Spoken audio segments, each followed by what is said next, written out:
今天买了1斤多的虾，虾不是很大个，35一斤。我们来把虾头剥下来，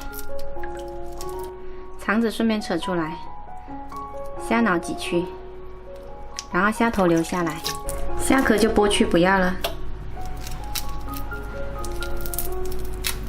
剥好的虾仁跟虾头分开放。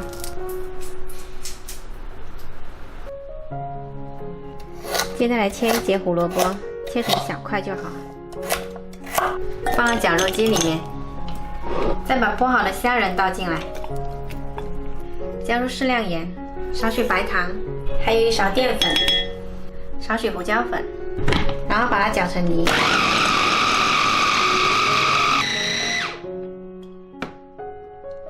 搅成这样的泥状就可以了。胡萝卜不要放太多，要不然太湿了。手上抹少许食用油，这样防止粘连。然后舀1勺出来，在手上做成一个小饼。做好之后呢，盖上1张提前剪好的紫菜，两面都各盖上1张，这样就做好啦。锅先不要开火，然后把做好的饼放进来。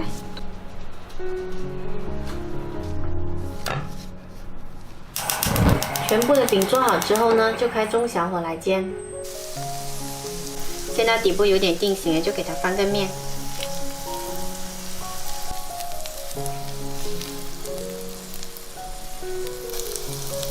煎虾饼呢，一定要多翻动，才不容易焦。再翻过来稍微煎一下就可以啦，虾本身就容易熟。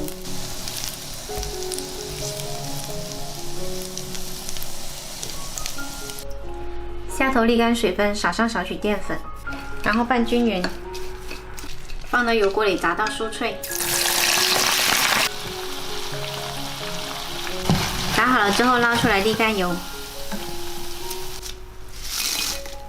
趁热撒上椒盐，再给它搅拌均匀，装在盘子的一头。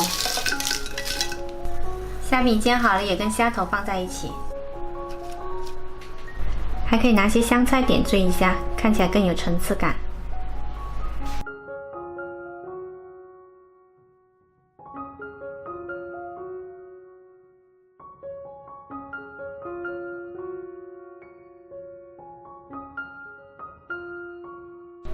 今天这道金钱虾饼呢，好吃营养又喜庆，年夜饭上可以做上这么一道菜哦。虾头炸的酥香，1虾2做，一点都不浪费。喜欢的话可以试一下哦。